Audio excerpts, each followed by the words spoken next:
Hola, ¿cómo están? Bueno, imposible poder resumir lo que vimos a lo largo de 5 clases.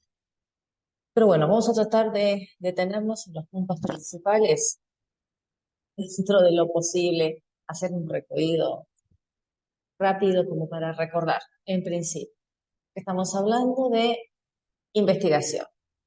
Y cuando hablamos de investigación, tenemos que hablar necesariamente de ciencia, dentro de la ciencia del pensamiento científico, sea, de los modos de razonamiento que llevan a concretar ideas que hacen a una actividad altamente estructurada que es la ciencia.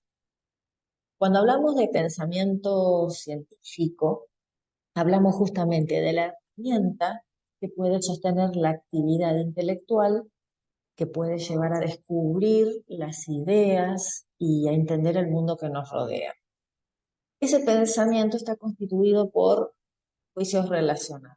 Más adelante vamos a recordar que existen diferentes modos de entender el mundo que nos rodea a través de distintos eh, mecanismos neurológicos.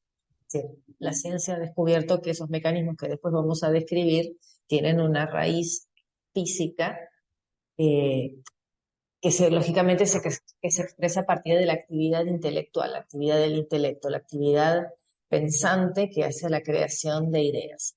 Por lo tanto, volviendo al inicio, investigar científicamente implica arribar a nuevos conocimientos a partir de una actividad altamente estructurada, una actividad humana altamente estructurada, que se desarrolla por una serie de mecanismos de pensamiento específico, que es el pensamiento científico, y el pensamiento es una serie de juicios relacionados, es decir, ideas que se conectan y que van a llevar a la idea de representaciones o modelos mentales de lo que es la realidad, como nosotros explicamos la realidad.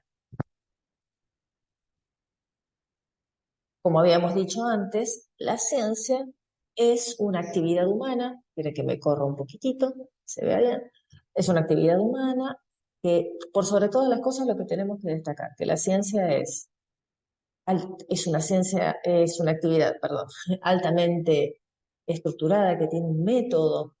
Nadie puede hacer ciencia así nomás.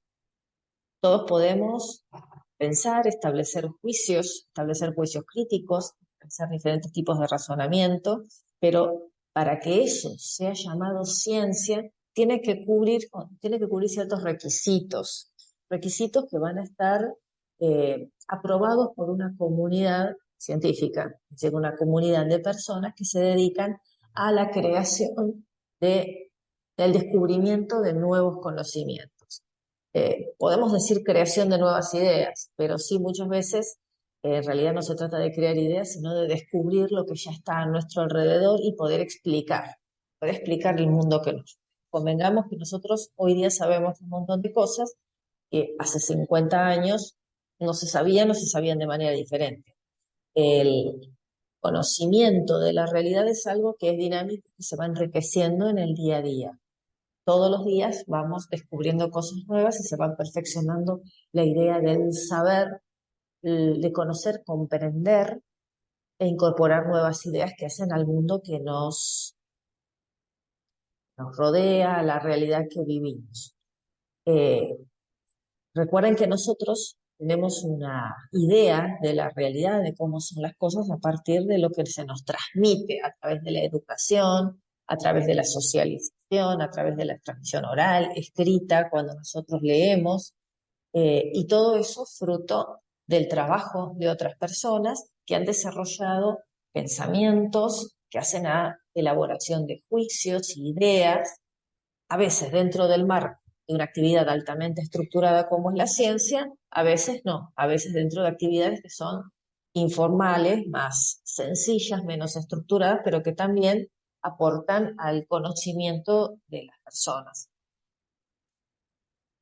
Cuando pensamos en cómo es que llegamos a la actualidad, en cuanto a cómo pensamos en la actualidad, eh, la realidad que nos circunda y cómo la interpretamos, y cómo esa interpretación se puede aplicar a después un método científico para poder dilucidar qué es real y qué no es real, nos encontramos con que al día actual, ahora empezar un poquitito al revés, que como lo hicimos en clase, al día actual nosotros tenemos dos grandes eh, modelos de investigación, los modelos de tipo cuantitativos y los modelos cualitativos de investigación. Recuerden que hablar de investigar implica el generar conocimiento nuevo. Eso es investigar. Generar conocimiento nuevo, inédito, original, o bien ese conocimiento nuevo puede estar apoyado en conocimiento previo y los nuevos descubrimientos hacen que ese conocimiento previo se modifique, porque se han realizado nuevas pruebas, porque se han descubierto cosas que se pensaban que eran de una manera y luego son de otra. Al día actual, en la investigación científica prevalecen dos grandes modelos o paradigmas. Cuando hablamos de paradigmas, paradigmas es un concepto acuñado por el filósofo y sociólogo Thomas Kuhn, eh, en la década del 70, poco, ¿cuántos? ¿Veis? Este sociólogo y filósofo establecía el modelo de lo que es paradigma. Paradigma es un conjunto de ideas y de modelos de pensamiento vigentes en un momento determinado. ¿Qué significa esto? Que los paradigmas eh, van a sostenerse en el tiempo en la medida que sigan siendo válidos, que sigan siendo aceptados por una comunidad de personas que tienen consenso para aceptar eso. Eh, los paradigmas están incluidos en todas las actividades que nosotros hacemos, son las bases del desarrollo de las actividades humanas. De hecho, por ejemplo, enfermería está atravesada por tres paradigmas. En el caso particular de la ciencia, que es esa actividad que lleva al descubrimiento de nuevo conocimiento a través de la investigación, tiene dos grandes modelos que a su vez esos modelos parten de dos corrientes muy fuertes de pensamiento que se remontan hasta inclusive la antigüedad. Así que ahora vamos a hacer el recorrido inverso. En el caso del paradigma cuantitativo, estamos hablando de un paradigma que, como bien lo dice la palabra, es muy específico. Cuenta, establece, es rígido, es riguroso, es sistemático y muy racional. Apunta a descubrir las cosas a partir de la cuantificación. ¿Cuánto hay de esto? ¿Cuánto hay de aquello? A partir de eso realiza una relación, un razonamiento. Es muy objetivo, muy puntual. Dentro de la investigación cuantitativa tenemos diferentes formas de desarrollarla a través de, puede ser de tipo descriptiva, puede describir una situación a partir de eh, una cuantificación, puede establecer relaciones, puede a su vez también realizar experiencias eh, para poder probar lo que está diciendo, pero básicamente la investigación cuantitativa es una investigación de tipo racional que es muy rigurosa, que se aplica a aquellos fenómenos que puedan ser explicados a través de los números, de las estadísticas, y a partir de ahí llegar a ciertas conclusiones. El paradigma cualitativo ya es diferente. Recuerden que el paradigma cuantitativo se aplica mucho a las ciencias formales. El paradigma cualitativo se aplica más a las ciencias fácticas. El cualitativo, como bien lo dice la palabra, habla de cualidad, es decir, de características. Es, ¿cómo podría decir? Es más subjetivo, es más ambiguo, es mucho más flexible, atiende a los fenómenos humanos y puede dar respuestas a aquellas cosas que no pueden ser respondidas mediante la cuantificación. Por ejemplo, hay eh, cuestiones que hacen a la conducta de las sociedades o la conducta humana en una determinada situación que no pueden ser investigadas, dilucidadas y explicadas a través de un modelo cuantitativo. Eso te quedás corto, no podés cuantificar, por ejemplo, el rechazo que existe de una población hacia ciertas, qué sé yo, eh, ciertas costumbres, ponele. Es decir, aquellos estudios, por ejemplo, estudios de sociedades, deben ser cosas investigadas a partir de un modelo cualitativo, porque hay cosas que vos tenés que investigarlas por la observación y simplemente recabar datos para después analizarlos, también siempre en investigación en cualquiera de los modelos se analiza, pero no es algo que vos puedas decir. ¿Cuánto rechazo hay? Ponerlo en una estadística es muy difícil eso. Ahora bien, existe algo. A veces la investigación cualitativa, a veces tiene que pararse en la investigación cuantitativa para poder dar respuesta a ciertos fenómenos. Por ejemplo, si yo quiero estudiar un fenómeno social, una respuesta humana, quizás en algunas circunstancias necesite elaborar algún tipo de escala que permita determinar esa conducta, la presencia o la ausencia de esa conducta, y ahí me paro con una metodología cuantitativa, pero no por eso deja de ser un estudio de tipo cualitativo. Para que tengan una idea un poquitito más grande, los estudios cualitativos en general son los estudios de tipo antropológicos, sociales, humanísticos. Recuerden que la enfermería es una ciencia humanística, por lo tanto va a prevalecer mucho la investigación en la enfermería, las investigaciones de tipo eh, cualitativas. Las revisiones históricas y los muchos metaanálisis, eh, estudios que a su vez toman teorías previas para poder analizar, también son estudios de tipo cualitativos. Importante conocer esto porque de esa manera podemos navegar en las diferentes posibilidades que nos da la investigación cuando nosotros tenemos una pregunta que nos hacemos. Todo el tiempo nos hacemos preguntas y todo el tiempo buscamos respuestas. A veces las tenemos, a veces tenemos que encontrarlas. Y a través de la investigación se trata de dar respuestas a los interrogantes que surgen de la actividad humana. Entonces, ustedes dentro de la enfermería surge una pregunta sobre algo específico que investigar, ahí, a partir del análisis que hagan de ese interrogante, se van a dar cuenta, en primer lugar, cómo se podría llegar a la respuesta. Si se podría llegar desde un modelo cuantitativo o cualitativo, quizás tengan que navegar entre ambos desde un modelo cualitativo y después pararse en una medición cuantitativa. Estos dos grandes modelos parten de modelos de pensamiento previos históricos que se remontan en la Edad Moderna, el racionalismo, el empirismo, en la Edad Media el realismo, el nominalismo, y ya muy lejos en la Edad Antigua a la episteme y a la doxa, teniendo en cuenta que, bueno, podemos ver acá, del lado izquierdo, la coincidencia entre la episteme, el realismo, el racionalismo y el paradigma positivista y el cuantitativo son modelos absolutamente estructurados y que apuntan a cosas muy concretas, a, a lo formal, mientras que la doxa, el nominalismo, el empirismo, que dan origen al paradigma hermenéutico, que es el cualitativo, humanista, fenomenológico, son modelos que apuntan más a estudiar aquellos fenómenos que no pueden ser cuantificados, que son más difíciles de identificar de una manera tan estructurada y tan estricta.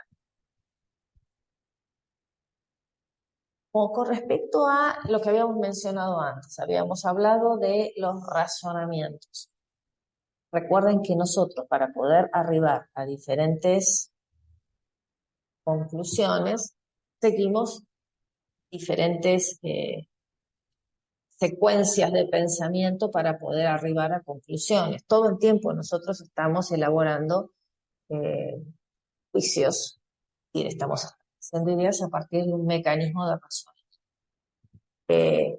El mecanismo de razonamiento más básico es la analogía, que es por similitud establecer lo que es algo a partir de su similitud con otra cosa. Eso puede ser verdadero o puede ser falso. Las personas, por ejemplo, se pueden ver, por ejemplo, los gemelos, ¿sí? Los gemelos se pueden ver idénticos.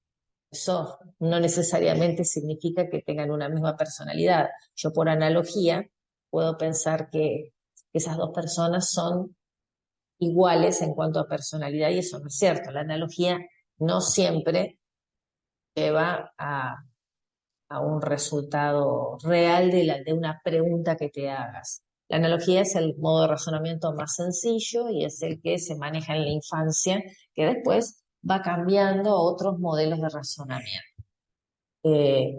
Los modelos ya un poquitito más elaborados de razonamiento, es decir, de interpretación de la realidad a través de la creación de ideas, son el inductivo, el deductivo y el abductivo.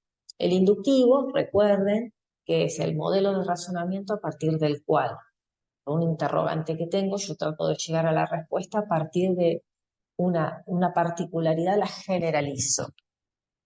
Y eso también tiene sus sesgos, sus errores, de los inductivos. En investigación se puede utilizar la inducción. De hecho, en los paradigmas suele prevalecer un modelo por encima del otro. La problemática de la inducción es que la generalización a veces nos puede llevar a errores. Si, por ejemplo, hay un fenómeno que se repite en el tiempo, el hecho de que se repita en el tiempo no necesariamente significa que eso se pueda seguir repitiendo en el tiempo. Yo he dado ejemplos en clase, por ejemplo, yo no puedo a partir de, por ejemplo, yo estoy en la cola de un supermercado, ¿sí? Y hay 3 cajeras que están trabajando y tienen 5 personas delante mío. Yo puedo inferir que las 3 cajas con 5 personas delante mío van a tardar el mismo tiempo, yo voy a tardar el mismo tiempo en llegar a la caja por a partir de una particularidad o una generalidad. Observo cuánto tiempo demora mi cajera y por esa particularidad puedo generalizar a que las 3 cajas tienen el mismo tiempo de demora. Y eso sabemos que puede ser cierto o puede no ser cierto. Pero en el caso particular de la deducción, yo lo que hago es, para poder establecer en este caso cuánto tiempo voy a tardar en llegar a la caja y poder pagar e irme, voy a tener que agregar un elemento más para establecer lo que se llaman las premisas. Entonces, ¿cuál sería ese elemento más? Ese elemento, aparte de la observación y de incorporar un nuevo elemento al proceso de razonamiento, que sería la segunda premisa. La primera premisa va a tener que ver con la cantidad de personas que están delante mío, en mi caja y en las otras 2 cajas. Pero, por ejemplo, la segunda premisa puede ser que yo observe que algunas cajas aceptan Mercado Pago, por ejemplo, y otras no. Y puedo observar que la caja que acepta Mercado Pago va más despacio y las que aceptan efectivo van más rápidos. Entonces ahí yo estoy agregando un elemento más, no solamente la cantidad de personas que tengo adelante, sino estoy agregando el elemento cómo se está realizando la transacción. Por lo tanto, si todas las cajas tienen 5 personas delante mío, ¿sí? Y las cajas con 5 personas delante mío que tienen Mercado Pago demoran más tiempo, Por lo tanto, aquellas cajas, 5 personas que tienen Mercado Pago van a tardar X tiempo. En la deducción, recuerden que lo que se hace es tomar dos elementos, es decir, dos generalidades para establecer una particularidad. En el ejemplo que di recién, ¿cuál sería la generalidad? La primera generalidad es la cantidad de personas que hay en la cola de un supermercado. La segunda generalidad es el método con el que se paga y la demora que eso representa. Entonces yo estoy uniendo dos conceptos para establecer una conclusión. La conclusión a partir de unir dos generalidades establecen una particularidad. El método deductivo es un método mucho más preciso utilizado en investigación y se une a el método hipotético. La hipótesis es la respuesta provisoria a la pregunta de investigación, aparte es hacerse una pregunta, establecerse una posible respuesta y para poder responder esa respuesta se establecen dos premisas que se cruzan entre sí para llegar a una conclusión. Son métodos utilizados en investigación para poder acercarnos cada vez más a la verdad. Esto no significa que todas las investigaciones sean razonadas desde lo deductivo. Hay investigaciones que son de tipo inductivas. La abducción es la sumatoria de teorías previas. Las teorías son respuestas extendidas, provisorias a una pregunta de investigación, es decir, una serie de ideas que dan una posible respuesta a un fenómeno. En la abducción se suman diferentes teorías sobre un mismo problema y a partir de la unión y de la similitud de todas esas teorías se establece una posible conclusión. El modelo abductivo se utiliza muchísimo en investigación cualitativa, mientras que el método hipotético deductivo se utiliza más en la investigación cuantitativa y el inductivo en la cualitativa. Si bien van a ver que eso puede variar según la presentación del investigador sobre determinado tópico, sobre determinado problema a investigar. ¿Pero por qué es importante saber esto?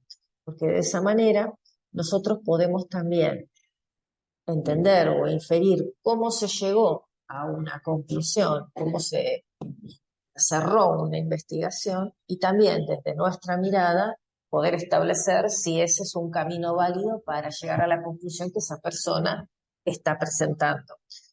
Más adelante van a leer artículos científicos y bueno, la idea sería justamente poder ver a partir de qué razonamiento esa persona llega a conclusiones y llega en su trabajo. Y por último, esto es súper rápido, pero bueno, son los puntos principales que no podemos olvidar. Vamos a hablar del aporte de Karl Popper, otro sociólogo y filósofo contemporáneo, que se ocupó de intentar diferenciar las ciencias de las pseudociencias.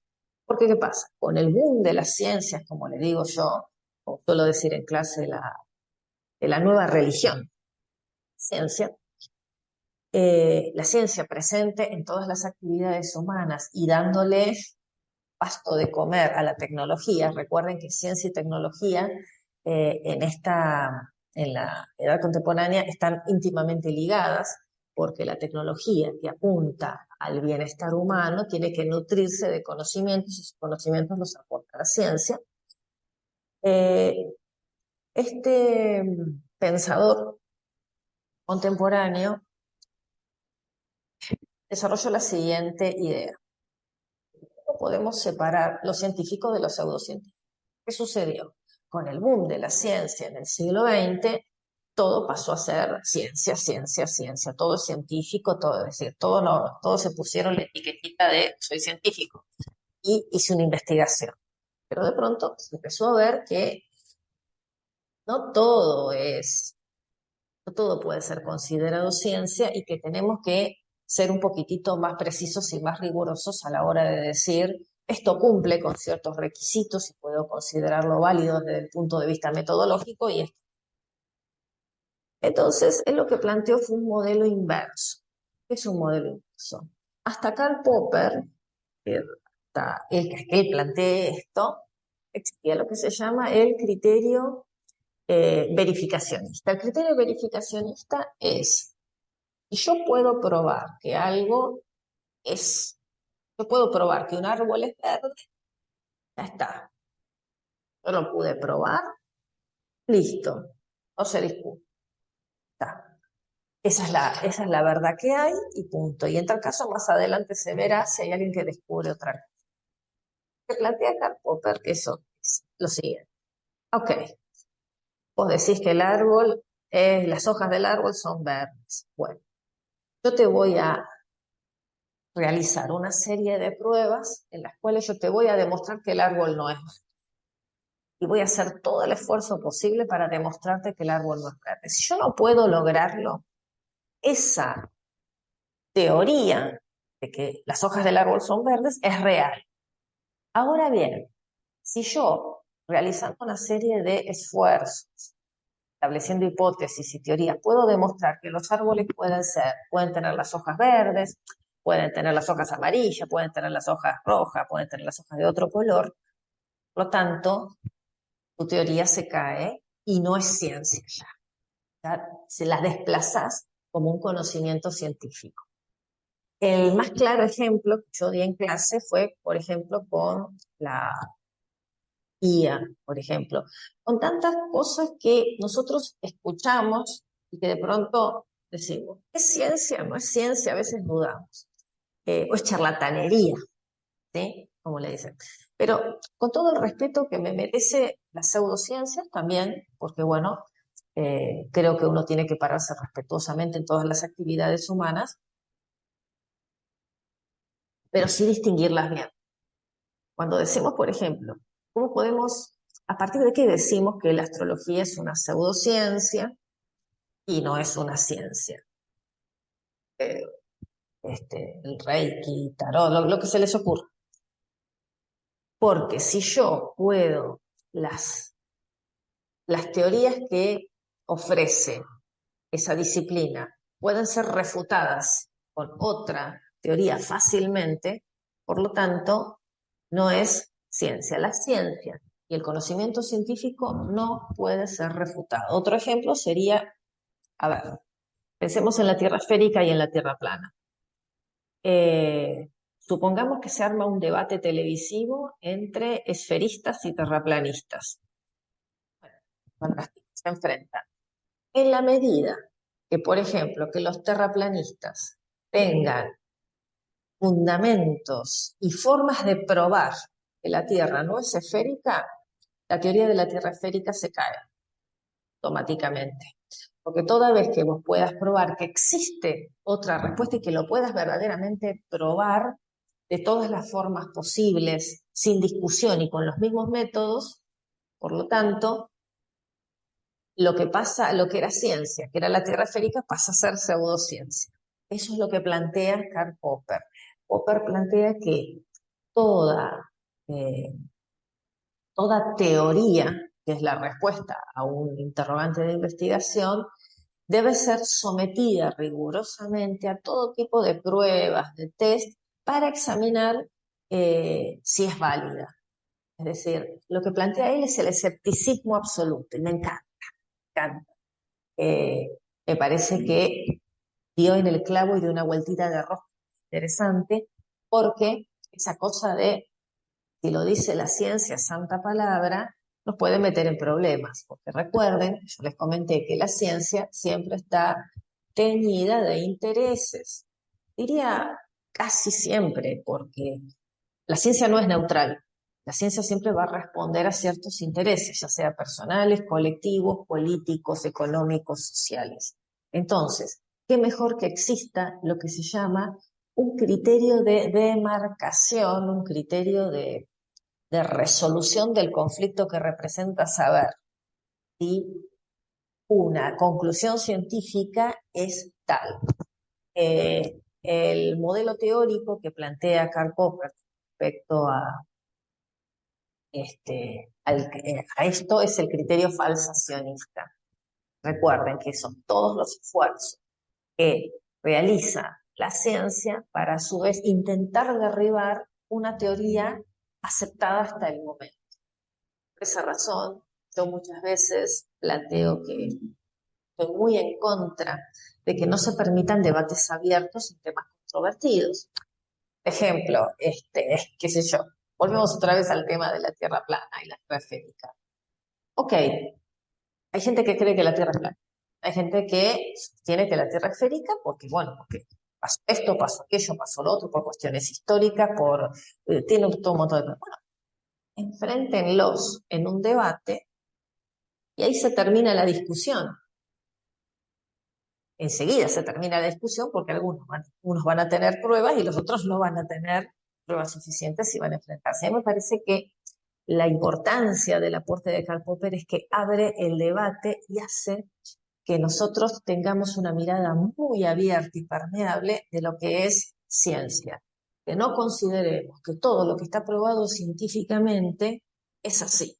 Para que sea así, va a tener que sostenerse permanentemente, ser sometido a tests que pongan a prueba esa teoría. Mientras esa teoría no pueda ser derribada, va a ser científica. El día que pueda ser derribada, después pueda ser explicada de otra manera, es pseudociencia.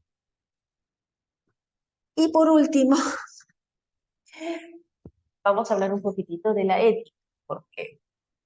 Porque cuando nosotros investigamos en muchas oportunidades fenómenos humanos en los que fenómenos y cuestiones humanas y cuestiones que difieren en la vida humana, en la que para poder arribar ciertas conclusiones se necesita de la participación de personas.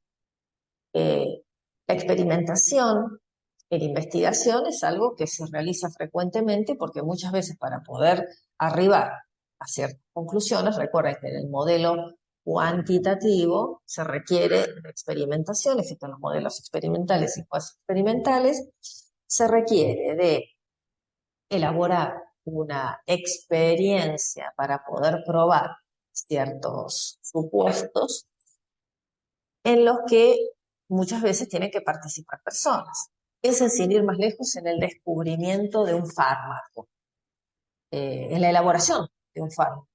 La elaboración de un fármaco incluye primero una fase en donde se trabaja en el laboratorio con un producto y se trabaja con modelos de laboratorio, luego se trabaja con modelos animales, luego se pasa a los voluntarios y a los modelos humanos. Cuando llega el momento de la participación de un ser humano para, por ejemplo, probar la eficacia de un medicamento, se tienen que tener ciertos cuidados que parecen al día de hoy muy obvios, pero no eran muy obvios hasta hace relativamente poco tiempo. Ha existido y existe muchísimos abusos por parte de la ciencia en la investigación y particularmente en el uso de personas para la experimentación. Por lo tanto, todo eso tuvo que regularse. Al día de la fecha, lo que yo voy a comentar, lo que vamos a recordar básicamente, no es algo que haya dejado de existir. Al día de la fecha siguen existiendo gravísimas violaciones a los derechos humanos.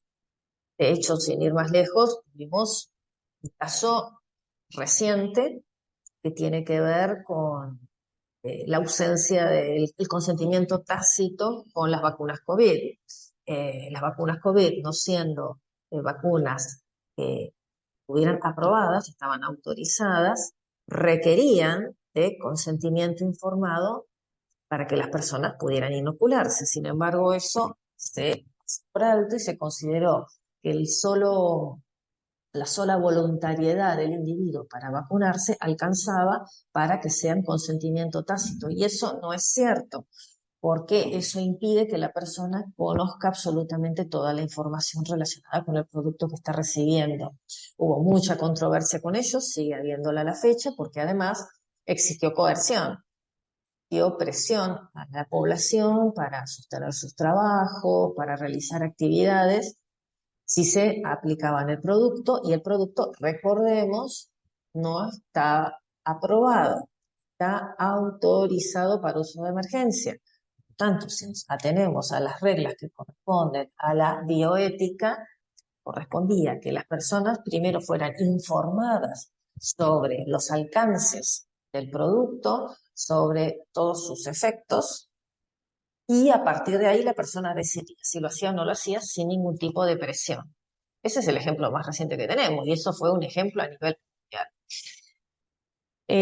La ética en el proceso de investigación se remonta a la época antigua, al Código de Hammurabi, pero vamos a tratar de situarnos un poquitito más recientemente en el tiempo. Vamos a establecer un momento en donde se produjo un gran quiebre.